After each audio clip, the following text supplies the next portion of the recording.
10 tips for winning an argument.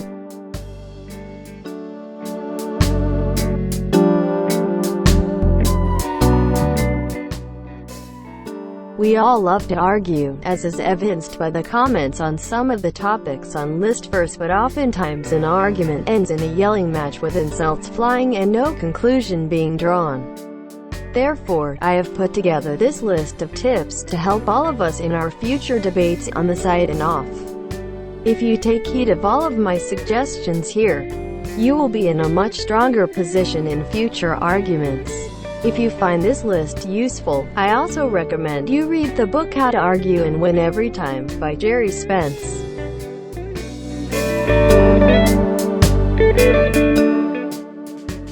Number 10. Soft and steady.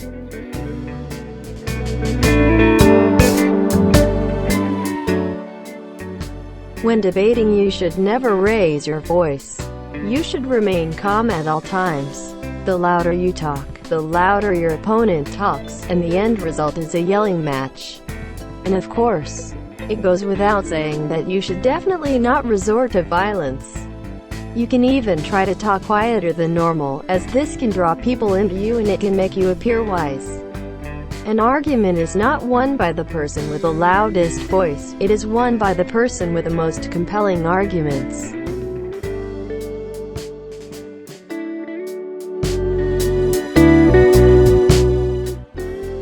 Number 9. Get your opponent on your side.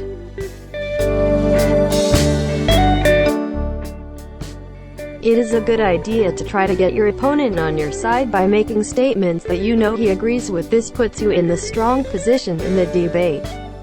You don't even need to use a fact relating to your debate. You could, for example, in a debate about the existence of God, state, "I am sure you agree with me when I say that petrol is overpriced."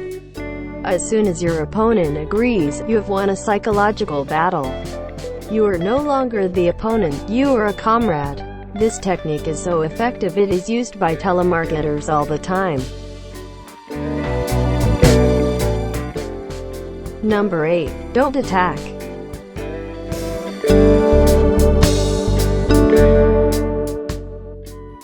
It is not a good idea to blatantly tell your opponent that he is wrong. Instead, you should show that he is wrong through good counter-arguments. Telling a person they are wrong merely annoys them and does nothing for your argument, at least until you can prove it. It is a subjective comment. Be humble in the debate and show goodwill. Not only will it make you look good if you win, it will show that you are a worthy opponent, even if you lose.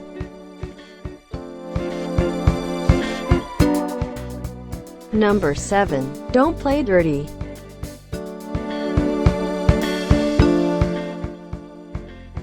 Never resort to name-calling, even if your opponent does. You must attack your opponent's argument, not their person. As soon as you begin to criticize your opponent, it becomes obvious that you have run out of ways to defend your view. These types of insults, ad hominem, are a sure way to lose a debate. You should be pleased if your opponent resorts to this feeble attempt to escape the real debate, as it means you are close to victory.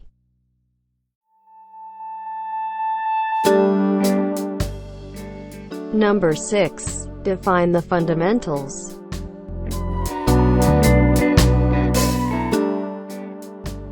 When arguing, both parties need to agree on fundamental truths to begin with. If you don't, there can be no debate.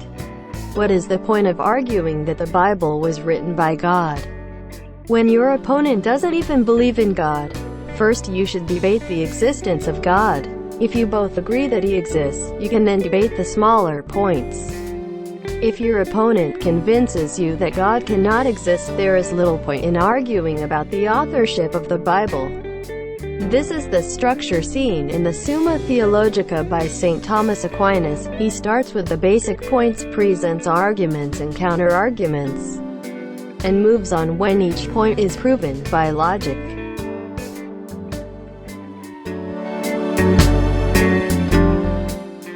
Number 5. Stick to the subject.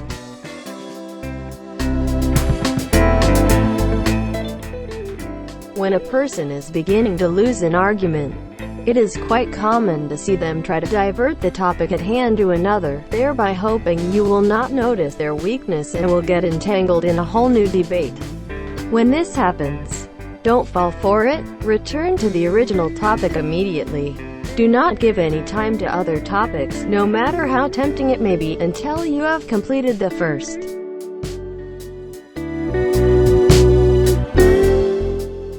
Number 4. Ask questions. This is the Socratic method. When your opponent states a fact, probe deeper into the fact with questions that are designed to expose its flaws. These are usually "tell me more" type questions. Can you give me an example? Another way of looking at this is, does this seem reasonable?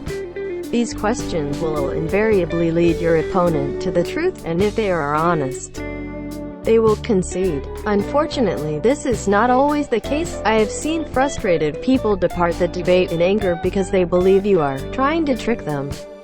But don't worry, this is a win if it happens.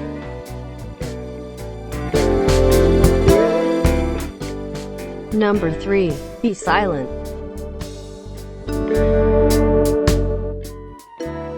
After making a strong argument, let your opponent do all the talking, especially if he lacks the facts to oppose you. He will bluster and fumble, giving you a variety of new weapons with which to attack him. This may not lead to him conceding defeat, but it may lead to him walking away from the debate, a clear victory for you. Many an argument has been won by not arguing at all. As an aside, this is an excellent method for getting your own way. Make your request, and when it is declined, remain silent. This usually makes the other person so nervous, as no one likes silence, that they may give in just to get out of an uncomfortable situation.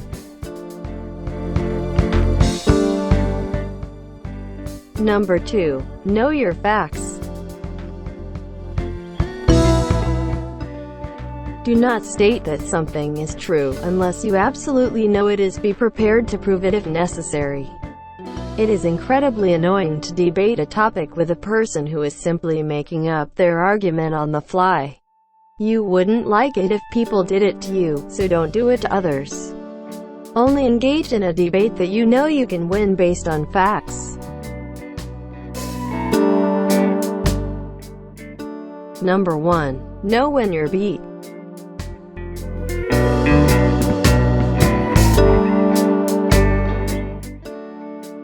If you have all the facts to back you up, you should be able to win your argument if your opponent is honest.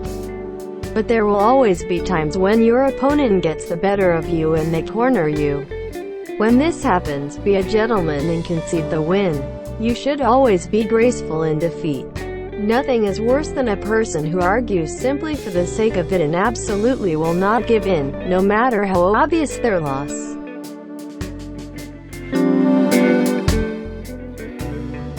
From Top 10 Records. Thank you for watching this video. Please subscribe us to get more new record video.